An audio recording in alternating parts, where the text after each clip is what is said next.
भारतीय संविधान के अनुच्छेद। जी हाँ दोस्तों, हम सब जानते हैं जो हमारा भारत का संविधान है उसमें 450 प्लस आर्टिकल है। वैसे तो 360 या 61 दिखाता है, लेकिन टोटल सब आर्टिकल मिला के यानी जो उसके उप अनुच्छेद हैं उनको अगर मिलाया जाए तो टोटल 450 प्लस आर्टिकल बैठते हैं। ठीक है दोस्तों, तो आज हम इस वीडियो में वो 450 आर्टिकल भी कवर करेंगे और एक एक आर्टिकल के बारे में मैं आपको डीप में नॉलेज दूंगा ताकि आपको फिर दोबारा कोई वीडियो देखने की जरूरत ना पड़े। ठीक है दोस्तों, ये आज की वीडियो बहुत इंटरेस्टिंग रहने वाली है, तो बने रहिए हमारे साथ। और अगर आप इस वीडियो पर नए हैं तो वीडियो को लाइक, शेयर और सब्सक्राइब करें क्योंकि ये वीडियो बहुत मजेदार रहने वाली है। तो दोस्तों चलिए स्टार्ट करते हैं आज की वीडियो। दोस्तों, भारतीय संविधान का भाग एक। सबसे पहले दोस्तों, भाग का क्या मतलब है? भाग का मैं आपको सिंपल मतलब बताता हूँ। मान लो आपकी कोई बुक है, ठीक है। बुक में आपके बहुत सारे छोटे छोटे चैप्टर हैं, समझ गए दोस्तों। और उस चैप्टर्स में कुछ पॉइंट है, जैसे चैप्टर एक है, चैप्टर एक में पॉइंट है 1.1, 1.2, 1.3। तो दोस्तों जो हमारा संविधान है वह एक बहुत मोटी किताब है और उस मोटी किताब को कुछ भागों में यानी उसके कुछ चैप्टर बना दिए गए हैं। अगर सिंपल भाषा में मैं आपको समझाऊं तो उसके कुछ चैप्टर बना दिए गए हैं जिनको भाग एक का है। यानी भाग एक का मतलब चैप्टर 1, भाग 2 का मतलब चैप्टर 3। और वो जो चैप्टर है उसमें कुछ सब पॉइंट दिए गए हैं जिनको हम आर्टिकल कहते हैं। जैसे एक्सरसाइज होती है मैथ की 1.1, 1.2, 1.3, वैसे ही भारतीय संविधान एक मोटी किताब है, उसका एक चैप्टर है और उसमें जो की पॉइंट है यानी जो उसके पॉइंट है 1.1, 1.2 वो उसके आर्टिकल है। ठीक है, तो ये है भारतीय संविधान के भाग। यानी दोस्तों अब स्टार्ट करते हैं भारतीय संविधान के भाग एक से। तो भारतीय संविधान का भाग एक कहता है संघ एवं उसका राज्य क्षेत्र। दोस्तों भारतीय संविधान बताता है कि जो हमारा प्यारा भारत है उसका राज्य क्षेत्र क्या होगा, क्या लिखा गया है, उसकी बाउंड्रीज किस किस राज्य से टच होती है, वो उस भाग एक में लिखा गया है। ठीक है, और जो भाग एक है, भाग एक में आपके टोटल 4 आर्टिकल आते हैं। ठीक है, 4 आर्टिकल देखते हैं कौन कौन से हैं। आर्टिकल एक कहता है भारत राज्यों का संघ है। दोस्तों वेरी इंपॉर्टेंट आर्टिकल है ये, क्योंकि कई बार ये क्वेश्चन में पूछा जाता है कि भारत राज्यों का क्या है। उसमें बहुत सारे ऑप्शन दे देता है, समूह है, विरासत है ना, ऐसे करके बहुत सारे क्वेश्चन दे देता है। तो इसका जो राइट आंसर होगा वो होगा भारत राज्यों का संघ है, जो कि काफी इंपॉर्टेंट आर्टिकल है। ठीक है, नेक्स्ट आर्टिकल 2 है। आर्टिकल 2 कहता है भारत में नवीन या नए राज्यों का प्रवेश होना। क्या मतलब होगा इसका दोस्तों? इसका मतलब ये होगा कि जो भारत है अगर किसी और देश का राज्य भारत में आता है यानी भारत उसको सम्मिलित कर लेता है तो वो इस आर्टिकल के तहत आएगा, यानी ये वाला आर्टिकल इफेक्ट होगा तब जाके वो बाहर का देश हमारे भारत का हिस्सा बन पाएगा। ठीक है, जैसे एग्जाम्पल दे रखा है इसमें 35वां संविधान संशोधन 1974 के तहत सिक्किम को भारत में जोड़ा गया था। दोस्तों जो सिक्किम है, सिक्किम पहले भारत का हिस्सा नहीं था। 35वें संविधान संशोधन 1973 के तहत सिक्किम को भारत में जोड़ा गया। सिक्किम को भारत का राज्य बनाने से पहले वो 1 साल तक असम का सह राज्य बन के रहा था।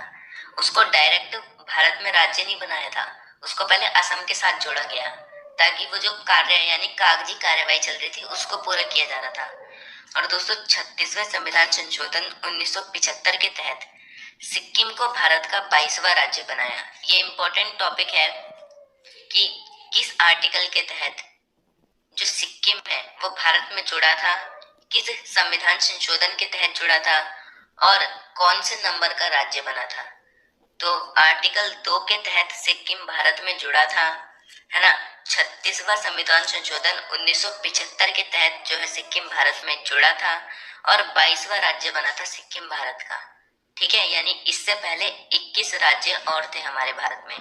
फिर धीरे धीरे धीरे धीरे करके कई राज्य सम्मिलित होते गए, जैसे अभी जम्मू और कश्मीर व लद्दाख 2 यूनियन टेरिटरीज बनाई गई हैं।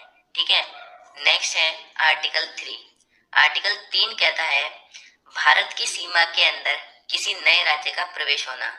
ये क्या कहता है दोस्तों, इसका मतलब है जो हमारा पूरा प्यारा भारत है, अगर इस भारत के अंदर कोई भी नया राज्य बनता है, ठीक है, जैसे ये राज्य है, इसके अगर कोई टुकड़े होते हैं, यानी एक राज्य दो टुकड़ों में टूटता है, यानी नए राज्य का निर्माण होता है, तो वो इस आर्टिकल के तहत होगा।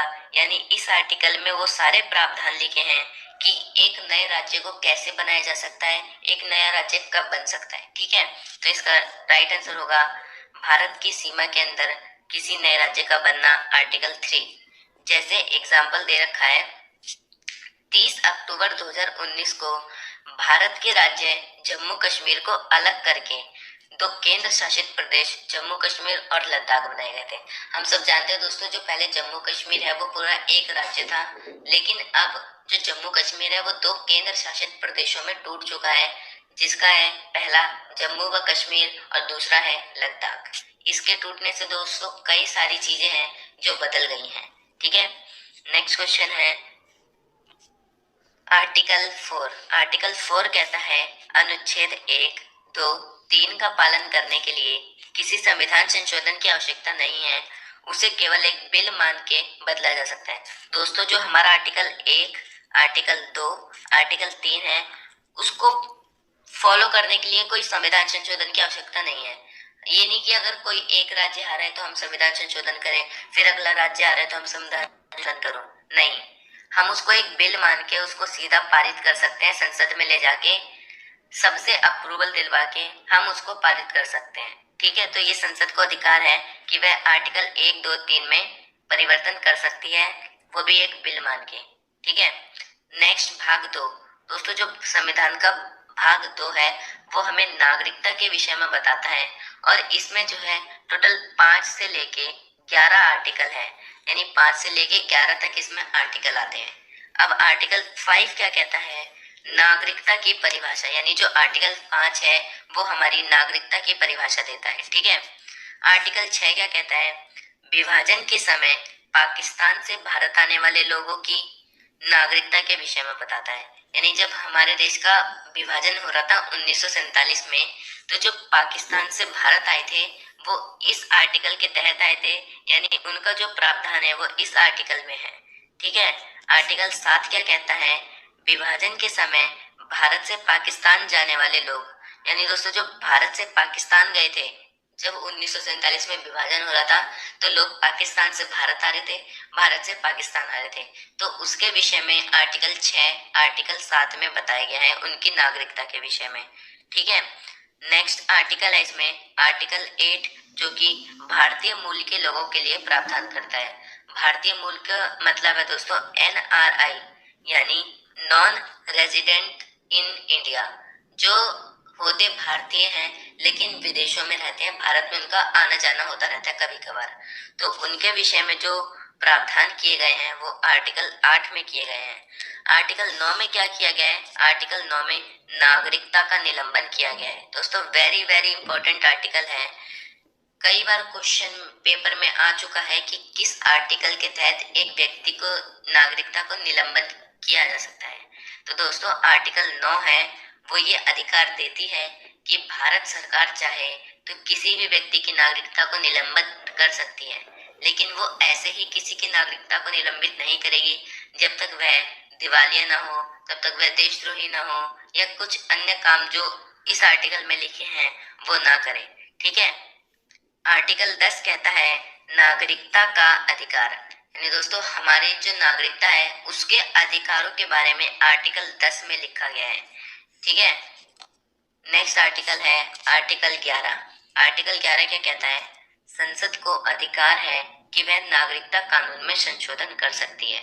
जी बिल्कुल, जो वर्तमान में CAA हुआ था, वर्तमान नहीं मतलब पिछले साल CAA और NRI का जो बहुत केस चल रहा था वो इस आर्टिकल के तहत हुआ था कि जो संसद है वो नागरिकता कानून में संशोधन कर सकती है, और उसने किया था, जिसकी वजह से बहुत हंगामा हुआ था और काफी लोग धरने पर बैठ गए थे। ठीक है, नेक्स्ट है इसमें दोस्तों भारतीय संविधान का भाग 3।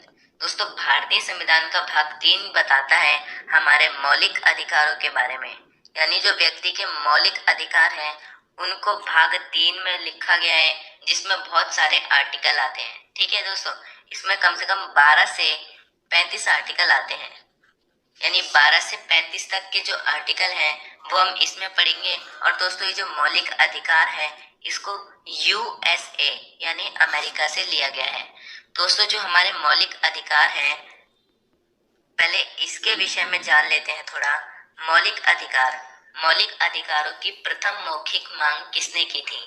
तो इसका राइट आंसर होगा एनी बेसेंट, यानी दोस्तों जो first women president of Indian national Congress थी, उन्होंने फर्स्ट मौखिक मांग की थी मौलिक अधिकारों की। लेकिन औपचारिक यानी ऑफिशियल यानी लिखित ये मांग की थी मोतीलाल नेहरू ने 1928 में नेहरू रिपोर्ट के अंदर। ठीक है, और दोस्तों कराची में 1931 में कांग्रेस का अधिवेशन हो रहा था, तो जो कांग्रेस थी उसने अपना हाथ खड़ा किया कि उनको फंडामेंटल राइट चाहिए। उन्होंने डिमांड की कि हमें क्या चाहिए, फंडामेंटल राइट्स चाहिए। उसके बाद गांधी जी 1931 में लंदन में द्वितीय गोलमेज सम्मेलन में गए, जहां पर उन्होंने मौलिक अधिकारों की बात रखी, लेकिन उनकी बात किसी ने नहीं सुनी और वह असफल रहे। फिर स्वतंत्रता आंदोलन की तेजी को देखते हुए अंग्रेज हार गए और 1945 में उन्होंने पंडित तेज बहादुर सप्रू समिति का गठन किया, जिसमें हमें मौलिक अधिकार प्रदान किए गए। ठीक है, तो 1945 में हमें मौलिक अधिकार प्रदान किए गए थे। ठीक है, अब चलो देखते हैं दोस्तों आर्टिकल 12 क्या कहता है। आर्टिकल 12 कहता है राज्य की परिभाषा, यानी जो राज्य की परिभाषा है वो आर्टिकल 12 कहता है। इतना इम्पोर्टेंट नहीं है, आने वाले इम्पोर्टेंट होंगे। आर्टिकल 13 क्या कहता है, संसद को अधिकार है कि वह मौलिक अधिकारों की मूल संरचना को परिवर्तन किए बिना संशोधन कर सकती है। तो संसद है वह मौलिक अधिकारों की मूल संरचना को परिवर्तित किए बिना उनमें संशोधन या परिवर्तन कर सकती है। ठीक है, अब जो है दोस्तों इसमें समानता का अधिकार आ रहा है, और समानता का जो अधिकार है उसमें 14 से 18 आर्टिकल है, यानी 14 से 18 आर्टिकल तक हमें समानता के बारे में बताया गया है। ठीक है, आर्टिकल 14 क्या कहता है? आर्टिकल 14 कहता है विधि के समक्ष समानता, यानी दोस्तों जो कानून है, कानून के समक्ष सबको इक्वल माना जाएगा, केवल 2 व्यक्ति को छोड़ के, भारत के राष्ट्रपति और राज्यों के गवर्नर, जिनको आर्टिकल 361 के तहत विशेष प्रावधान देते हुए इसमें सम्मिलित नहीं किया गया। यानी भारत के राष्ट्रपति और राज्यों के गवर्नर को भारत का नागरिक माना जाएगा, लेकिन एक समान नागरिक नहीं माना जाएगा, उनको कुछ स्पेशल पावर्स दी गई है। ठीक है, नेक्स्ट आर्टिकल है आर्टिकल 15, जिसमें कहा गया है धर्म, जाति, मूल वंश, लिंग और जन्म स्थान के आधार पर भेदभाव नहीं किया जा सकता, यानी दोस्तों इन सब चीजों के आधार पर आप भेदभाव नहीं कर सकते। ठीक है, आर्टिकल 16 क्या कहता है? आर्टिकल 16 लोक नियोजन के अवसर, रोजगार की समानता उपलब्ध कराना, यानी दोस्तों जो लोक नियोजन यानी जो कार्य करने के जो अवसर है वो समान अवसर उपलब्ध कराना। ऐसा नहीं कि किसी वर्ग के लोगों को ज्यादा पोस्ट दे देना और किसी वर्ग के लोगों को कम पोस्ट देना। जो संविधान में लिखा हुआ है उसके तहत उनको पोस्ट का बंटवारा करना होगा।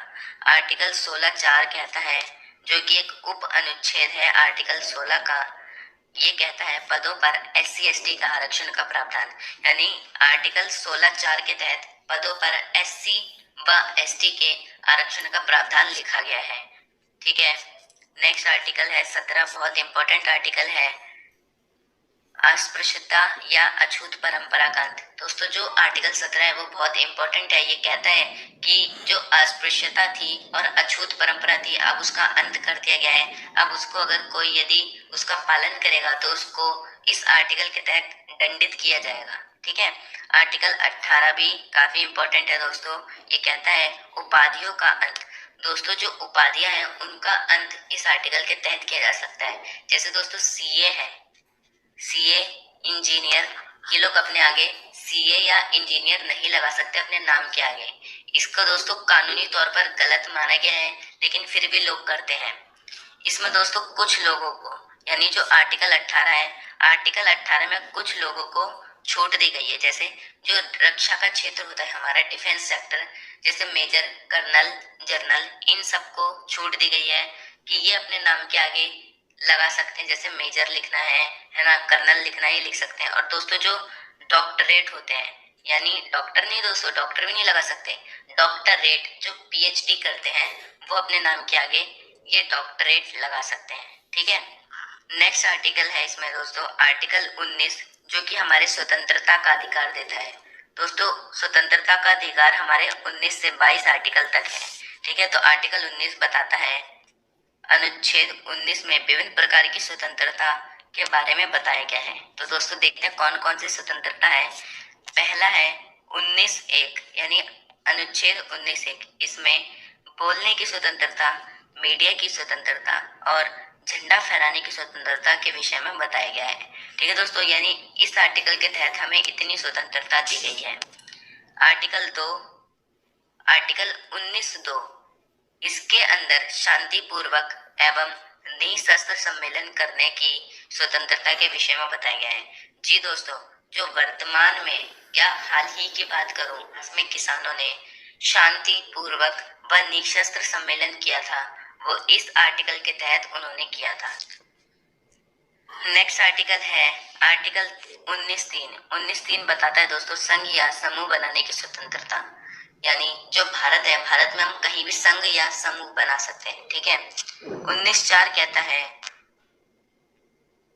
भारत में कहीं भी विचरण करने की स्वतंत्रता, यानी दोस्तों पूरा जो हमारा प्यारा भारत है, हम पूरे प्यारे भारत में कहीं भी जा सकते हैं, ठीक है। उत्तर, दक्षिण, पूर्व, पश्चिम, किसी भी दिशा में हम जा सकते हैं, हमें नहीं रोका जा सकता। आर्टिकल 19(5) कहता है भारत में कहीं भी निवास करने की स्वतंत्रता, यानी दोस्तों जो हमारा प्यारा भारत है, हम उसमें कहीं भी निवास कर सकते हैं, ठीक है। अब दोस्तों जो आर्टिकल 20 है, आर्टिकल 20 कहता है अपराध में दोष सिद्धि के संदर्भ में संरक्षण दिया गया है, यानी जब दोस्तों जब कोई अपराधी अपराध कर देता है तो उसके लिए भी कुछ प्रावधान किए गए हैं, यानी वो अपना दोष सिद्ध कर सके, जैसे अपने लिए वकील चुन सके। अब अगर एक न्यायालय ने उसको फैसला सुना दिया तो उससे बड़ी न्यायालय में अपील कर सके, ठीक है दोस्तों। ये इस आर्टिकल के तहत आता है। Article 21 very very important article है दोस्तों, प्लीज इसको थोड़ा ध्यान से लेना। आर्टिकल 21 कहता है प्राण एवं देह की स्वतंत्रता है, जीवन जीने की स्वतंत्रता है और एकांतता का अधिकार है, यानी राइट टू प्राइवेसी, ठीक है दोस्तों। जो आर्टिकल 21 है वो हमें ये सारे अधिकार प्रदान करता है, जिसमें इंपॉर्टेंट है राइट टू प्राइवेसी, प्राण एवं देह की स्वतंत्रता और जीवन जीने की स्वतंत्रता, ठीक है। कोई हमसे ये अधिकार नहीं छीन सकता, ये हमारा मौलिक अधिकार है। आर्टिकल 21 जो काफी महत्वपूर्ण है, आर्टिकल 21 भी इम्पोर्टेंट है दोस्तों। आर्टिकल 21 कहता है इसको 88वां संविधान संशोधन 2002 के तहत जोड़ा गया था। इसमें लिखा है 6 से 14 वर्ष के बच्चों के लिए मुफ्त एवं अनिवार्य शिक्षा का प्रावधान है, यानी दोस्तों जो 6 से 14 वर्ष के हमारे नन्हे मुन्ने बच्चे हैं, हमें उनको शिक्षा देनी चाहिए जब तक वह अपनी उम्र 14 वर्ष तक ना कर ले, ये अनिवार्य शिक्षा है। उसके बाद भी माता पिता का कर्तव्य होता है कि वे अपने बच्चों को पढ़ाए लिखाए, उनका जीवन सुधारे, ठीक है। आर्टिकल 22 कहता है गिरफ्तारी के संदर्भ में संरक्षण। दोस्तों जब व्यक्ति की गिरफ्तारी होती है तो उसके लिए भी कुछ संरक्षण किए गए हैं, यानी उसके लिए भी कुछ छूट दी गई है, जो आर्टिकल 22 में है। अब दोस्तों आर्टिकल 23 जो शोषण के विरुद्ध अधिकार में आता है, यानी दोस्तों जो शोषण का विरुद्ध अधिकार है उसमें दो आर्टिकल है, आर्टिकल 23 और आर्टिकल 24। तो आर्टिकल 23 क्या कहता है? आर्टिकल 23 कहता है मानव तस्करी व बलात् श्रम पर प्रतिबंध, यानी दोस्तों जो मानव तस्करी यानी ह्यूमन ट्रैफिकिंग होती है उस पर, और बलात् श्रम यानी जबरन जो काम करवाते हैं, बंधुआ मजदूरी जो होती थी दोस्तों पहले, उस पर आर्टिकल 23 के तहत प्रतिबंध लगा दिया गया है। यदि अगर उसे कोई करेगा तो उसको दंडित किया जाएगा इस आर्टिकल के तहत, ठीक है। आर्टिकल 24 क्या कहता है? बाल श्रम पर प्रतिबंध का प्रावधान। तो दोस्तों जो बाल श्रम है हमने पढ़ा था 21A में, जो 6 से 14 वर्ष के बच्चे हैं उनको अनिवार्य शिक्षा देना ही माता पिता का कर्तव्य है और वो उनका अधिकार है। तो इस आर्टिकल 24 में जो बाल श्रम है उस पर प्रतिबंध है, उनको आर्टिकल 21 में पढ़ाइए लिखाइए और उनका जीवन सुधारिए। ठीक है। अब है दोस्तों आर्टिकल 25, और आर्टिकल 25 में आता है धार्मिक स्वतंत्रता का अधिकार, यानी जो धार्मिक यानी धर्म चुनने की स्वतंत्रता है दोस्तों, वो इस आर्टिकल के तहत है। और इसमें 25 से लेके 28 आर्टिकल आते हैं। ठीक है। तो आर्टिकल 25 कहता है भारत में किसी भी धर्म एवं उसके रिवाजों को मानने की स्वतंत्रता है। ठीक है दोस्तों, जो आर्टिकल 25 है वो ये बताता है कि आप भारत में, प्यारे भारत में किसी भी धर्म को अपना सकते हैं, चाहे आप किसी भी धर्म के हो, फिर भी आप कोई भी अपना धर्म अपना सकते हैं। आर्टिकल 26 कहता है धार्मिक कार्यक्रम एवं धार्मिक सम्मेलन करने की स्वतंत्रता, यानी आर्टिकल 26 के तहत धार्मिक कार्यक्रम व धार्मिक सम्मेलन करने की स्वतंत्रता है। ठीक है दोस्तों। आर्टिकल 27 का कहता है, आर्टिकल 27 कहता है भारत में प्रत्येक धार्मिक आय को कर फ्री माना जाएगा। जो भारत की जो मंदिर होते हैं, मस्जिद होते हैं, उनमें जो चंदा जाता है दोस्तों, उस पर कोई टैक्स नहीं लगता, वो कर फ्री होती हैं, जो इस आर्टिकल के तहत है। ठीक है दोस्तों। आर्टिकल 28 में लिखा हुआ है दोस्तों, भारत के किसी भी शैक्षणिक संस्थान में धार्मिक शिक्षा नहीं दी जा सकती। दोस्तों मतलब जो पहले गुरुकुल होते थे, है ना, और कई मदरसे होते थे, उसमें कोई धार्मिक शिक्षा नहीं दी जा सकती। लेकिन इसी आर्टिकल में एक एक्सेप्शन दे रखा है, जो भारत के अल्पसंख्यक हैं उनको अधिकार है कि वे अपने लिए धार्मिक शैक्षणिक संस्थान स्थापित कर सकता है। अल्पसंख्यक का मतलब होता है दोस्तों जिनकी संख्या भारत में कम है, यानी कुछ ही हिस्से में वो लोग रहते हैं, वो अपने लिए धार्मिक या शैक्षणिक संस्थान स्थापित कर सकते हैं जो उनको पढ़ाएगी। ठीक है। नेक्स्ट आर्टिकल है दोस्तों आर्टिकल 29, और इसके अंदर आता है संस्कृति एवं शैक्षणिक अधिकार, यानी सांस्कृतिक व शैक्षणिक अधिकार आता है, जिसके अंदर दो आर्टिकल हैं, आर्टिकल 29 व आर्टिकल 30। आर्टिकल 29 कहता है कि संस्कृति प्राप्त करने का अधिकार है, यानी प्रत्येक व्यक्ति को भारत की संस्कृति प्राप्त करने का अधिकार है, चाहे वह भारत का व्यक्ति हो या ना हो। ठीक है। आर्टिकल 30 कहता है कि शिक्षा प्राप्त करने का अधिकार है। दोस्तों जो 21A पढ़ा था, इसमें लिखा था 6 से 14 वर्ष के बच्चों को अनिवार्य शिक्षा देना माता पिता का कर्तव्य है। तो उसी में आर्टिकल 30 आता है जो कहता है कि शिक्षा प्राप्त करने का अधिकार है। ठीक है दोस्तों, ये बच्चों का अधिकार है, उनसे ये अधिकार ना छीना जाए। वही आर्टिकल 31 कहता है दोस्तों, आर्टिकल 31 कहता है इसको अनुच्छेद 19(1) में परिवर्तन कर दिया गया है। यानी दोस्तों जो 19(1) जो हमने स्वतंत्रता पढ़ा था, जिसमें वाक की स्वतंत्रता, प्रेस की स्वतंत्रता और झंडा फहराने की स्वतंत्रता थी, उसके बारे में लिखा हुआ था। ठीक है दोस्तों। तो अब ये 19(1) में है, पहले ये आर्टिकल 31 में था, तो अब इस आर्टिकल को खत्म कर दिया गया है। ठीक है दोस्तों। आर्टिकल 32 जो काफी इंपॉर्टेंट आर्टिकल रखता है, जिसके अंदर संवैधानिक उपचारों का अधिकार आता है। संवैधानिक उपचारों के अधिकार में दोस्तों टोटल 32 से 35 आर्टिकल आते हैं। ठीक है। आर्टिकल 32 काफी इंपॉर्टेंट है इसमें, जो कहता है इस अनुच्छेद के तहत यदि हमारा कोई मौलिक अधिकार हमसे छीन लिया जाता है तो हम सीधे उच्चतम न्यायालय में आवेदन कर सकते हैं। ठीक है दोस्तों, हम सीधे उच्च न्यायालय में आवेदन कर सकते हैं, है ना। इसके तहत सुप्रीम कोर्ट 5 तरह के रिट या परमादेश या समादेश जारी करता है। रिट का मतलब दोस्तों सम्मन से होता है। ठीक है। अब इसका मतलब क्या है, अगर हमारा कोई मौलिक अधिकार यानी मान ले हमारी कोई स्वतंत्रता हमसे छीन लेता है, तो हम सीधा सुप्रीम कोर्ट जा सकते हैं, उनको कह सकते हैं कि हमसे हमारी स्वतंत्रता छीनी गई है, आप हमारा केस दायर करें। तो सुप्रीम कोर्ट बिना कुछ करे आपका केस दायर कर लेगा। आपको ना हाई कोर्ट में जाने की जरूरत पड़ेगी, ना डिस्ट्रिक्ट कोर्ट में जाने की जरूरत पड़ेगी। आप सीधा सुप्रीम कोर्ट जो भारत का सर्वोच्च न्यायालय है वहां जा सकते हैं। और इसके तहत दोस्तों सुप्रीम कोर्ट 5 तरह की रिट जारी करता है, जो काफी इंपॉर्टेंट रिट है। पहली है बंदी प्रत्यक्षीकरण। ये वाली इंपॉर्टेंट है क्योंकि एग्जाम में अक्सर यही पूछी जाती है कि वह कौन सी रिट है जो व्यक्ति की स्वतंत्रता से रिलेटेड है। तो स्वतंत्रता से संबंधित जो रिट है दोस्तों वो यही है। इसके तहत व्यक्ति को बंदी बना लिया जाता है। ठीक है दोस्तों, अगली रिट जो जारी करता है वो है परमादेश। अगली रिट है उत्प्रेषण, फोर्थ है निषेध और फिफ्थ है अधिकार परीक्षा। यानी ये 5 रिट जारी करने का अधिकार केवल सुप्रीम कोर्ट के पास है। ये 5 रिट प्लस जो और कोई रिट होगी वो भी सुप्रीम कोर्ट जारी कर सकता है। लेकिन दोस्तों जो हमारा हाई कोर्ट है, हाई कोर्ट इन 5 रिट को कभी जारी नहीं कर सकता। ये अधिकार केवल सुप्रीम कोर्ट के पास होता है। ठीक है दोस्तों, तो ये 5 तरह की जो रिट है ये केवल सुप्रीम कोर्ट ही जारी कर सकता है। ये थी दोस्तों आज की वीडियो। मिलते हैं नेक्स्ट वीडियो में, और नेक्स्ट वीडियो में कवर करेंगे हम इसके आगे के जो अनुच्छेद या आर्टिकल बचे हैं उनको। दोस्तों अगर आपको वीडियो पसंद आए तो वीडियो को लाइक, शेयर और सब्सक्राइब करें। मिलते हैं नेक्स्ट वीडियो में जो कि जल्द ही आएगी। आर्टिकल 33 कहता है दोस्तों, यानी अनुच्छेद 33, संसद भी अनुच्छेद 33 के अंतर्गत कानून बनाकर उनकी सेवाओं का समुचित निर्वहन सुनिश्चित करने तथा अनुशासन के रखरखाव के लिए भारतीय सेनाओं और पुलिस बल के सदस्यों के मूल अधिकारों के अनुप्रयोग को प्रबंधित कर सकती है। यानी दोस्तों जो हमारे पुलिस बल है ना, और सेना के जो बड़े बड़े कर्मचारी हैं वो अपने अधिकारों का गलत प्रयोग ना करें, इसलिए जो संसद है आर्टिकल 33 के तहत उनके जो अधिकार हैं उनका अनुप्रयोग करने से बचा सकती है, उनमें संशोधन कर सकती है।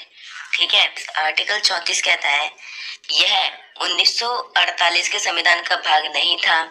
इसको 14 और 16 नवंबर 1949 में अपनाया गया था। यानी दोस्तों जब मूल संविधान बन रहा था तब ये इसका भाग नहीं था। इसको 14 और 16 नवंबर 1949 को अपनाया गया था। इसका संबंध मार्शल लॉ से है। मार्शल लॉ वो होता है दोस्तों जब एक सेना किसी दूसरे देश पर आक्रमण करती है और उसको जीत लेती है। जब वो उस देश को जीत लेती है तो वहां पे मार्शल लॉ लगा देती है ताकि जो वहां की जनता है वो विद्रोह ना कर सके। ठीक है, नेक्स्ट आर्टिकल है आर्टिकल 35। आर्टिकल 35 कहता है यह अनुच्छेद विभिन्न प्रकार के विशेष अधिकार प्रदान करने की बात कहता है। जैसे आर्टिकल 35A, आर्टिकल 35A है, इसके द्वारा जम्मू और कश्मीर को विशेष प्रावधान दिए गए थे जिसको 30 अक्टूबर 2019 को खत्म करके 2 केंद्र शासित प्रदेश बनाए गए। यानी जो जम्मू कश्मीर था उसको 30 अक्टूबर 2019 को खत्म कर दिया गया। अब उसको 2 केंद्र शासित, एक राज्य से सीधा 2 केंद्र शासित प्रदेश बना दिए गए हैं, जम्मू कश्मीर और लद्दाख। ठीक है, अब आता है संविधान का भाग 4। संविधान का भाग 4 जो है वो नीति निर्देशक तत्वों से संबंधित है। ठीक है दोस्तों, नीति निर्देशक तत्व अगर मैं अपनी भाषा में कहूँ तो इसका मतलब है कि जो राज्य है, राज्य को हमारा नौकर बना दिया। यानी हम ऐसे याद रख सकते हैं, मैंने ऐसे याद रखा है कि जो राज्य है, राज्य अभी हमारे लिए काम करेगा, वो हमारा नौकर बन चुका है। ठीक है, आगे जाके हम भी उसके नौकर बनेंगे जब हम मौलिक कर्तव्य पढ़ेंगे। ठीक है, तो ये ऐसे आप याद रख सकते हैं। पहला नीति निर्देशक तत्व यानी आर्टिकल 36 है। इसमें नीति निर्देशक तत्वों की परिभाषा दी गई है कि क्या नीति निर्देशक तत्व होते हैं, क्यों होते हैं, किसके लिए होते हैं, इन सब के बारे में बताया गया है। आर्टिकल 37 में क्या कहा गया है, संसद को अधिकार है कि वह नीति निर्देशक तत्वों में संशोधन कर सकती है। जो हमारी संसद है वो हमारे नीति निर्देशक तत्वों में संशोधन कर सकती है। संसद जो है क्या नहीं कर सकती, सब कुछ कर सकती है संशोधन। आर्टिकल 38, यह राज्य का कर्तव्य है कि वह सामाजिक और राजनीतिक और आर्थिक कार्यक्रम का संचालन नागरिकों के हितों के लिए करे तथा राज्य की आय असमानता को कम करे। जो राज्य में असमानता हो जाती है, यानी कोई अमीर है तो बहुत अमीर है, कोई गरीब है तो बहुत ही गरीब है, तो उसको कम करना भी राज्य का कर्तव्य है, राज्य को ये करना है। ठीक है, आर्टिकल 39 कहता है समान कार्य के लिए समान वेतन देना ही राज्य का कर्तव्य है।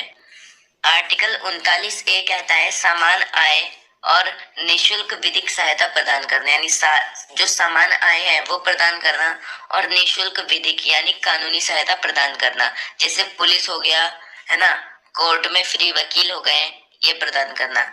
आर्टिकल 39B कहता है लोक व्यवस्था एवं नियंत्रण बनाए रखना, यानी लोक व्यवस्था को बनाना और नियंत्रण बनाना भी राज्य का कर्तव्य है। आर्टिकल 39C कहता है धन का समान वितरण, धन का समान बंटवारा ही राज्य का कर्तव्य है। ठीक है, आर्टिकल 40 जो कि इम्पोर्टेंट है, इम्पोर्टेंट लिख देता हूं मैं इसके आगे। अनुच्छेद 40 क्या आर्टिकल 40 कहता है प्रत्येक राज्य में पंचायती राज का प्रावधान होना चाहिए। ये बहुत इंपॉर्टेंट आर्टिकल है जिसमें पूछा गया है किस आर्टिकल के तहत पंचायती राज का होना जरूरी है, तो वो आर्टिकल 40 है। आर्टिकल 41 आ रहा है जो कह रहा है कि कार्य पाने का अधिकार, यानी जो राज्य में जितने भी लोग हैं सबको कार्य पाने का अधिकार है और सरकार सबको कार्य प्रोवाइड करवाए। आर्टिकल 42 कहता है कार्य करने के लिए मानवीय दशाएं देना भी राज्य का कर्तव्य है, यानी जो कार्य करते हैं व्यक्ति उसके लिए मानवीय दशाएं जैसे स्वच्छ पानी, स्वच्छ भोजन प्रोवाइड कराना भी राज्य का कर्तव्य है। आर्टिकल 43 कार्य करने के लिए न्यूनतम मजदूरी या मेहनताना देना भी राज्य का कर्तव्य है। अगर आप किसी मजदूर से काम करवा रहे हैं और आप उसको न्यूनतम मेहनताना या जो उसकी मजदूरी है वो नहीं दे रहे हैं तो वो इस आर्टिकल के तहत इफेक्ट होता है। आर्टिकल 44 कहता है राज्य का कर्तव्य है कि वह समान नागरिक संहिता लागू करे। जो राज्य है वो समान नागरिक संहिता यानी सब नागरिकों को एक माने, वो कहता है आर्टिकल 44। आर्टिकल 45 इसको दोस्तों काट के अलग कर दिया गया है, अब ये आर्टिकल नहीं है हमारे संविधान में। इसमें क्या था, 6 से 14 वर्ष तक के बच्चों के लिए निशुल्क एवं अनिवार्य शिक्षा देना भी राज्य का कर्तव्य है। दोस्तों ये पहले 45 में था, अब इसको 21A में शिफ्ट कर दिया गया है। जो हमने पढ़ा था 6 से 14 वर्ष के बच्चों को निशुल्क और अनिवार्य शिक्षा देना राज्य का कर्तव्य है। आर्टिकल 46 आ रहा है जो कह रहा है कि आर्थिक एवं शैक्षणिक विकास करें, है ना, किनका, अनुसूचित जाति एवं जनजाति के लोगों के लिए। जो अनुसूचित जाति यानी SC और ST है उनके लिए आर्थिक एवं शैक्षणिक विकास करना राज्य का कर्तव्य है। आर्टिकल 49 आ रहा है दोस्तों जो कहता है कि राष्ट्रीय स्मारकों की रक्षा करना भी राज्य का कर्तव्य है, यानी राज्य का कर्तव्य है कि वो जो उसके राज्य में जो भी स्मारक हैं उनकी रक्षा करे। ठीक है, आर्टिकल 50 आ रहा है राज्य का कर्तव्य है कि वो कार्यपालिका और न्यायपालिका को पृथक रखे, यानी जो हमारे राज्य की कार्यपालिका है जैसे MCD, PWD और बहुत सारी, और न्यायपालिका जैसे कोर्ट हो गए, है ना, उन सबको क्या करे, अलग रखे, उनको मिक्स ना कर दे। ठीक है, ये अलग रखना भी राज्य का कर्तव्य है जो कि आर्टिकल 50 में आता है। आर्टिकल 51 और इस भाग का आखिरी आर्टिकल है वो है आर्टिकल 51 आंतरिक एवं बाहरी शांति को बनाए रखना राज्य का कर्तव्य है, यानी दोस्तों अपने राज्य के अंदर की शांति तो बनाए रखे, साथ ही दूसरे राज्यों के साथ अपनी शांति को भंग ना करे। ठीक है दोस्तों, ये था दोस्तों भाग 4। अब आएंगे भाग 4A पर, भारतीय संविधान का भाग 4A जिसमें मौलिक कर्तव्य की बात की गई है और इसमें टोटल 11 कर्तव्य हैं। अगर मैं सीधी भाषा में कहूँ, भाग 4 था उसमें राज्य हमारा नौकर बना था, यानी राज्य हमारे लिए करेगा। अब हम राज्य के नौकर बनेंगे, यानी हम राज्य के लिए कुछ कार्य करेंगे। ठीक है दोस्तों, जिसमें आर्टिकल 51A है, सिर्फ एक आर्टिकल है, इसको 42वें संविधान संशोधन 1973 के द्वारा जोड़ा गया था।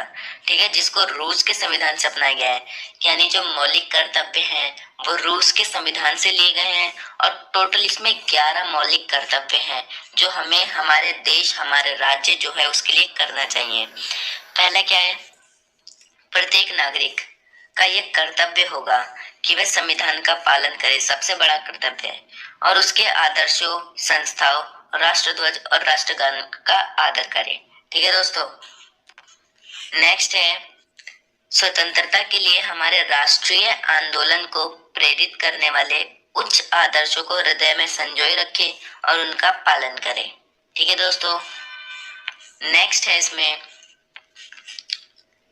भारत की संप्रभुता, एकता और अखंडता की रक्षा करे और उसे अक्षुण्ण रखे, यानी उसे बनाए रखे।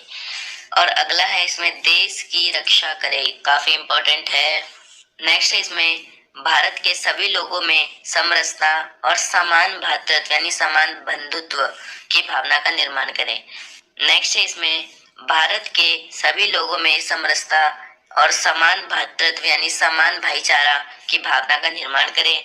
अगला है हमारी सामाजिक संस्कृति की गौरवशाली परंपरा को महत्व समझे और उसका निर्माण करें, यानी जो अभी तक हमारी परंपराएं चलती आ रही हैं उनको बनाए रखें। ठीक है दोस्तों। नेक्स्ट है प्राकृतिक पर्यावरण की रक्षा करें और उसका संवर्धन करें। ठीक है। नेक्स्ट है वैज्ञानिक दृष्टिकोण और ज्ञानार्जन की भावना का विकास करें। अगला है सार्वजनिक संपत्ति को सुरक्षित रखें। जो सरकार की संपत्ति होती है, जैसे बसें तोड़ना उनको ना तोड़ें, ट्रेनें जलाना उनको ना जलाएं।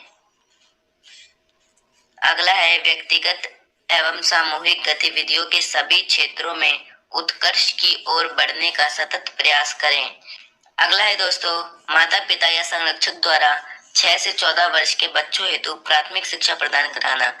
ये दोस्तों हमने 21A में भी पढ़ा था, जिसमें 6 से 14 वर्ष के बच्चों के लिए अनिवार्य एवं निःशुल्क शिक्षा दी गई थी। वही माता पिता का कर्तव्य है कि वो अपने बच्चों को पढ़ाए लिखाए, उनका भविष्य बनाए।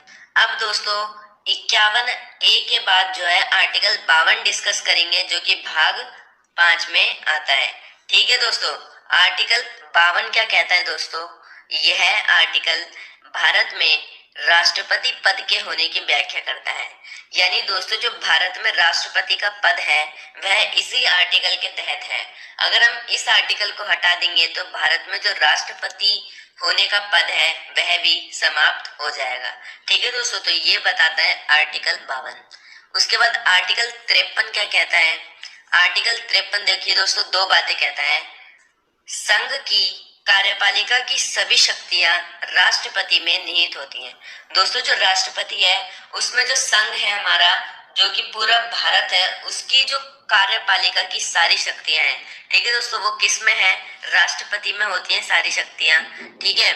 उसके बाद दोस्तों विधि के तहत संघ का जो अध्यक्ष होगा वह राष्ट्रपति होगा।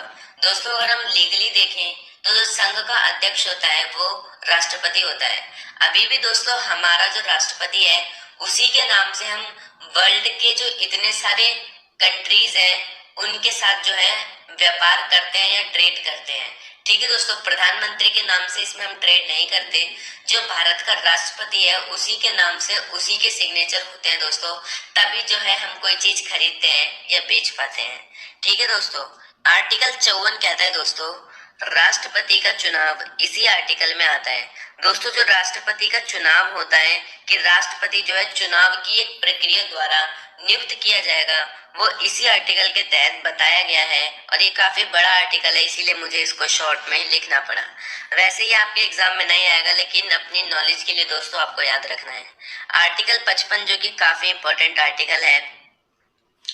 आर्टिकल 55 दोस्तों कहता है राष्ट्रपति के चुनाव की विधि इस आर्टिकल के तहत आती है। दोस्तों जो राष्ट्रपति का चुनाव होता है वह किस विधि के द्वारा होता है? वो इस आर्टिकल में आती है, जो कि एकल संक्रमणीय अप्रत्यक्ष मतदान प्रणाली द्वारा होता है। दोस्तों ये थोड़ा गलत हो गया, इसको आप अप्रत्यक्ष कर लेना। एकल संक्रमणीय अप्रत्यक्ष मतदान प्रणाली द्वारा दोस्तों जो है इसका चुनाव होता है। ठीक है दोस्तों। तो ये जो है दोस्तों ये इंपॉर्टेंट है, आप इसको याद रख लेना कि किस विधि के तहत दोस्तों राष्ट्रपति का चुनाव होता है। तो दोस्तों जो ये मतदान प्रणाली है एकल संक्रमणीय अप्रत्यक्ष मतदान प्रणाली, इसके द्वारा ही राष्ट्रपति का चुनाव होता है। उसके बाद दोस्तों आर्टिकल 56 कहता है राष्ट्रपति के कार्यकाल के बारे में इस आर्टिकल में बताया गया है राष्ट्रपति शपथ ग्रहण करने से 5 वर्ष तक का संघ का प्रमुख होता है। यानी दोस्तों राष्ट्रपति का जो कार्यकाल होता है, कितने साल के लिए वह नियुक्त होगा, वो इस आर्टिकल में भर भर के लिखा हुआ है। ठीक है दोस्तों। उसके बाद जो है राष्ट्रपति ना दोस्तों से लेके 5 वर्ष तक का जो है संघ का प्रमुख होता है। यानी जिस दिन वो शपथ लेगा उसके 5 वर्ष तक वह संघ का प्रमुख कहलाएगा। ठीक है दोस्तों। उसके बाद दोस्तों आर्टिकल 57 भी आता है। इसमें दोस्तों लिखा है प्रोविजन ऑफ री इलेक्शन ऑफ प्रेसिडेंट, यानी प्रेसिडेंट का जो दोबारा से चुनाव होता है वो इसी आर्टिकल के तहत आता है।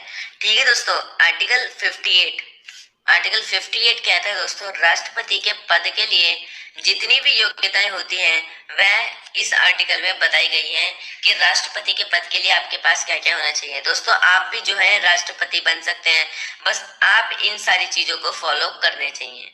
ठीक है दोस्तों, सबसे पहली योग्यता दोस्तों इसमें होती है भारत का नागरिक होना चाहिए। कोई भी व्यक्ति दोस्तों अगर सरकारी काम कर रहा है तो उसे भारत का नागरिक जरूर होना चाहिए। उसके बाद दोस्तों इसकी आयु कम से कम 35 वर्ष होनी चाहिए। कम से कम दोस्तों 35 वर्ष होगी तभी वो प्रेसिडेंट पद के लिए अप्लाई कर सकेगा। ठीक है दोस्तों, उसके बाद दोस्तों लाभ के पद पर नहीं होना चाहिए। ठीक है दोस्तों, उसके बाद पागल या दिवालिया भी नहीं होना चाहिए। ठीक है दोस्तों, उसके बाद वह लोकसभा का सदस्य बनने योग्य होना चाहिए, यानी वह ये सारी चीजें फॉलो करने चाहिए तभी वो राष्ट्रपति पद के लिए अप्लाई कर सकता है। ठीक है दोस्तों, उसके बाद तो जो है राष्ट्रपति को अपने लिए कुछ वोट भी हासिल करने होते हैं, जैसे लोकसभा के 50 मेंबर जो है उस पर साइन करने चाहिए या राज्यसभा के। ठीक है दोस्तों, तो बहुत सारी चीजें होती है राष्ट्रपति से रिलेटेड। आगे देखते हैं। उसके बाद दोस्तों आर्टिकल 59 आता है जो कि कहता है राष्ट्रपति के कार्यालय की शर्त। दोस्तों जो राष्ट्रपति का कार्यालय होगा वो कहाँ होगा उसके बारे में भी आर्टिकल में लिखा गया है। कहाँ होना चाहिए दोस्तों, सबसे पहले राष्ट्रपति कार्यालय सदैव राष्ट्रीय राजधानी और सर्वोच्च न्यायालय के समीप होना चाहिए। ठीक है दोस्तों, यानी जो भारत की राजधानी है और जो सुप्रीम कोर्ट है, सर्वोच्च न्यायालय है, उसके पास होना चाहिए। राष्ट्रपति संसद के किसी भी सदन का सदस्य नहीं होना चाहिए। दोस्तों जो राष्ट्रपति होगा वो संसद के किसी भी सदन का सदस्य नहीं होगा। हम लोग जानते हैं संसद जो है दोस्तों वो 2 सदन में बटी हुई है, लोकसभा और राज्यसभा। ठीक है दोस्तों, तो जो राष्ट्रपति किसी भी सदन का सदस्य नहीं होगा। उसके बाद दोस्तों इसके वेतन एवं भत्तों में कोई कमी नहीं होनी चाहिए। राष्ट्रपति के वेतन और भत्तों में जिंदगी में कभी कोई कमी नहीं होती। ठीक है दोस्तों, उसके बाद दोस्तों जो है travel allowance and government resident जो है इसको प्राप्त होता है, जो कि हम सब जानते हैं राष्ट्रपति भवन में जो है राष्ट्रपति रुकता है। ठीक है दोस्तों, जहाँ पर राष्ट्रपति भवन में सबसे पहले लॉर्ड इरविन रहा था। लॉर्ड इरविन दोस्तों हमारा वायसराय था और यह जो है राष्ट्रपति भवन में रहा था 1926 से लेके 1931 तक। ठीक है दोस्तों, उसके बाद दोस्तों आर्टिकल 60 आता है जो कि काफी इंपॉर्टेंट है अभी आने वाले 2 आर्टिकल।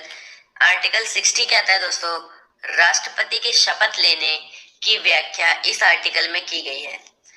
ठीक है दोस्तों, तो जो राष्ट्रपति शपथ लेता है वो इसी आर्टिकल के तहत लेता है। हमें पूछा जा चुका है कि किस आर्टिकल के तहत राष्ट्रपति जो है शपथ लेता है। ठीक है दोस्तों, तो जो आर्टिकल 60 है उसके द्वारा राष्ट्रपति शपथ लेता है और जो भारत का मुख्य न्यायाधीश होता है यानी सुप्रीम कोर्ट का जो सुप्रीम जज होता है, प्रमुख जज होता है, वो इसको शपथ दिलाता है। ठीक है दोस्तों, ऐसा नहीं है कि पुराना राष्ट्रपति दिलाता होगा, वो नहीं है। जो भारत का मुख्य न्यायाधीश होता है वो इसको शपथ दिलाता है राष्ट्रपति को। ठीक है, उसके बाद दोस्तों अगला इंपॉर्टेंट आर्टिकल है आर्टिकल 61 जो कि राष्ट्रपति पर महाभियोग होने का दावा करता है।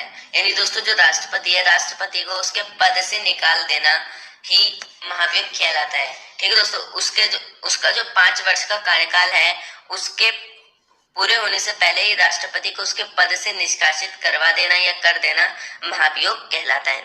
दोस्तों जब राष्ट्रपति पर महाभियोग लगता है ना, तो उसका जो केस संभालता है वो अटॉर्नी जनरल ऑफ इंडिया।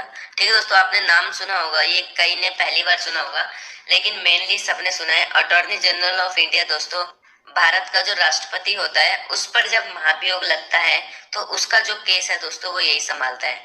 दोस्तों ये जो अटॉर्नी जनरल ऑफ इंडिया होता है ये हमारा सर्वोच्च विधि अधिकारी होता है और ये अंतर्राष्ट्रीय न्यायालय में जो है हमारा एडवोकेट होता है। ठीक है दोस्तों, आर्टिकल 62 की बात करते हैं दोस्तों। राष्ट्रपति का रिक्त पद पुनः 6 महीनों के भीतर भरा जाना चाहिए। यानी दोस्तों जो आर्टिकल 62 है वह ये कहता है कि राष्ट्रपति का पद जो है वो 6 महीने के भीतर भर जाना चाहिए। ठीक है दोस्तों, आर्टिकल 63 की बात करते हैं। आर्टिकल 63 भारत का एक उपराष्ट्रपति होगा इसके संबंध में व्याख्या करता है। यानी आर्टिकल 52 जो है दोस्तों वो राष्ट्रपति के बारे में बताता है, आर्टिकल 63 जो है दोस्तों वो उपराष्ट्रपति के बारे में बताता है। ठीक है दोस्तों, ये आर्टिकल आपको याद रखना है, काफी इंपॉर्टेंट है। उसके बाद दोस्तों आर्टिकल या अनुच्छेद 64 आता है, जो कि कहता है भारत का उपराष्ट्रपति संसद के उच्च सदन का पदेन सभापति होता है। ठीक है दोस्तों, जो उपराष्ट्रपति होता है वो संसद का जो उच्च सदन, दोस्तों हम जानते हैं संसद में दो सदन होते हैं, लोकसभा, राज्यसभा। लोकसभा को दोस्तों निम्न सदन कहते हैं और राज्यसभा को उच्च सदन कहते हैं। तो उच्च सदन का जो पदेन सभापति होता है वो कौन होता है? उपराष्ट्रपति।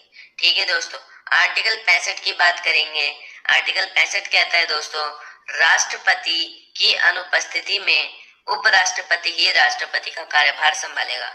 यानी दोस्तों जिस समय भारत का राष्ट्रपति नहीं होगा तो जो उपराष्ट्रपति होता है वह ही राष्ट्रपति के सारे काम करता है, उसको सारी पावर दी जाती है।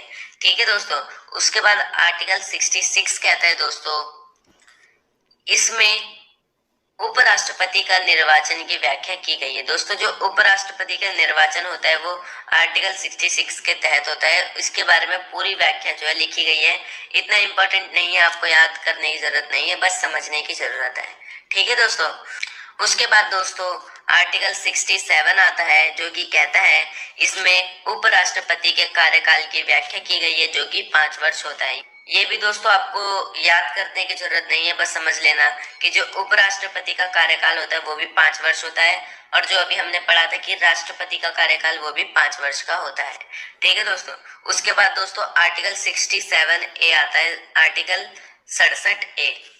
इस अनुच्छेद के अंतर्गत उपराष्ट्रपति अपना त्याग पत्र राष्ट्रपति को दे सकता है। काफी इंपॉर्टेंट आर्टिकल है दोस्तों।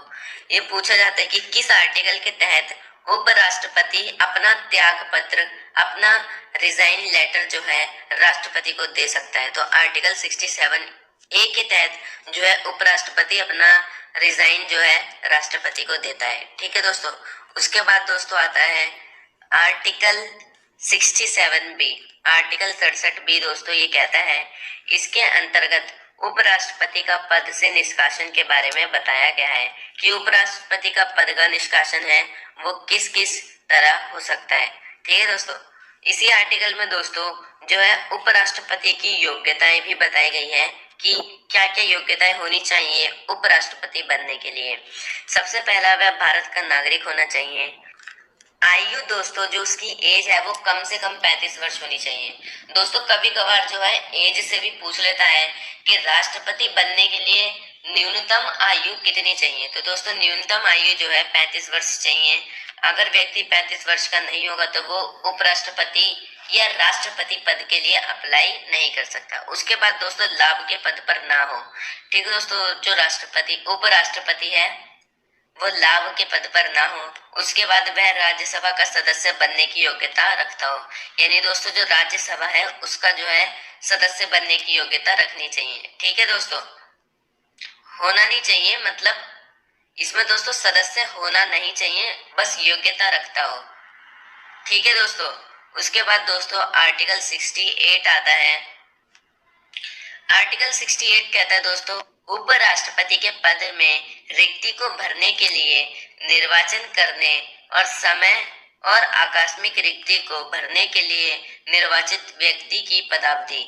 दोस्तों ये आर्टिकल इतना इम्पोर्टेंट नहीं है, बस आपको ये समझना है कि ये आर्टिकल कहता है उपराष्ट्रपति का दोस्तों जो रिक्त पद है उसको जल्दी भरने के लिए और निर्वाचन में समय और आकस्मिक रिक्ति को भरने के लिए निर्वाचित व्यक्ति की पदावधि करनी चाहिए जो इन सारे कामों को देखे।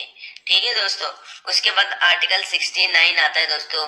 ये काफी इंपॉर्टेंट आर्टिकल है, ये कई बार पूछा जा चुका है। उपराष्ट्रपति की शपथ। दोस्तों उपराष्ट्रपति की शपथ जो है आर्टिकल 69 में आती है ना दोस्तों। और जो उपराष्ट्रपति को शपथ है वह राष्ट्रपति द्वारा दिलाई जाती है। ठीक है दोस्तों, इसमें आपको कंफ्यूज नहीं होना है। राष्ट्रपति को शपथ दिलाता है भारत का मुख्य न्यायाधीश, उपराष्ट्रपति को शपथ दिलाता है राष्ट्रपति।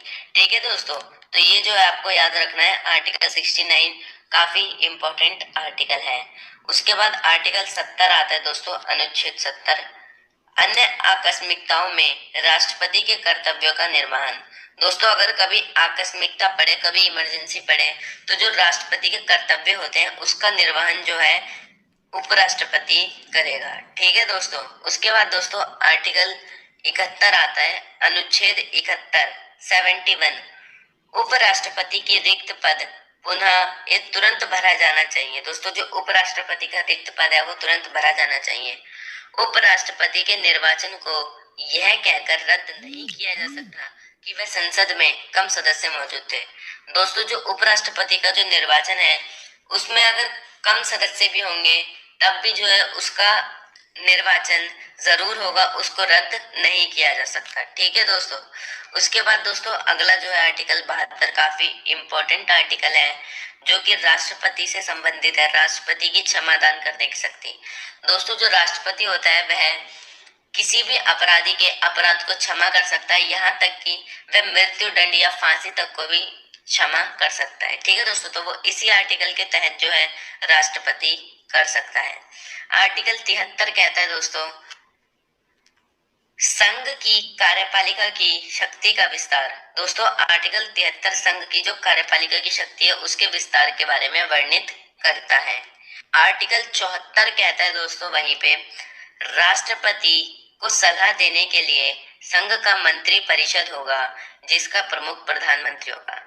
यानी दोस्तों जो मंत्री परिषद की जो दोस्तों व्याख्या करता है वो आर्टिकल 74 करता है जिसका प्रमुख प्रधानमंत्री होगा, यानी मंत्री होगा प्रमुख प्रधानमंत्री। ठीक है दोस्तों, ऐसे आपको याद रखना है। आर्टिकल 75 है दोस्तों,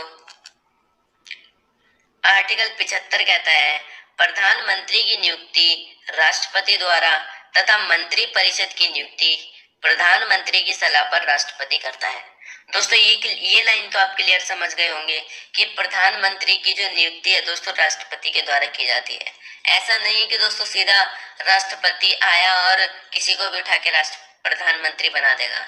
दोस्तों हम सब जानते हैं प्रधानमंत्री के लिए जो है चुनाव होते हैं, लेकिन नियुक्ति का मतलब दोस्तों यहाँ पे शपथ दिलाने से है कि राष्ट्रपति के अंडर जो है दोस्तों प्रधानमंत्री शपथ लेता है। ठीक है दोस्तों। और जो बाकी मंत्री परिषद की नियुक्ति जो है दोस्तों वो प्रधानमंत्री की सलाह पर राष्ट्रपति करता है। ठीक है दोस्तों। जिन जिन व्यक्ति को प्रधानमंत्री बोलेगा कि इनको मंत्री बनाना है, राष्ट्रपति उन्हीं लोगों को मंत्री बनाएगा, वह अपनी तरफ से कुछ नहीं करता। ठीक है दोस्तों। ये थे दोस्तों आज के आर्टिकल, और इसके आगे की जो आर्टिकल है दोस्तों वो आने वाली वीडियो में जल्द ही करेंगे।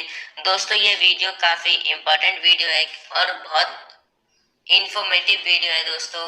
तो दोस्तों ज्यादा से ज्यादा अपने दोस्तों में इसको शेयर करना, क्योंकि दोस्तों ये सारे आर्टिकल जो है हम एक से लेके जितने भी आर्टिकल हैं दोस्तों हम इसमें कवर करेंगे, धीरे धीरे सारे आर्टिकल जो है कवर कर लेंगे और आपके एग्जाम में दोस्तों जो आर्टिकल से रिलेटेड क्वेश्चन पूछे जाते हैं उसमें जो है आप अच्छा स्कोर कर सके। ठीक है दोस्तों। ये थी दोस्तों आज की वीडियो। दोस्तों वीडियो पसंद आए तो उसको लाइक जरूर करना और चैनल को सब्सक्राइब करे बिना दोस्तों मत जाना, क्योंकि हम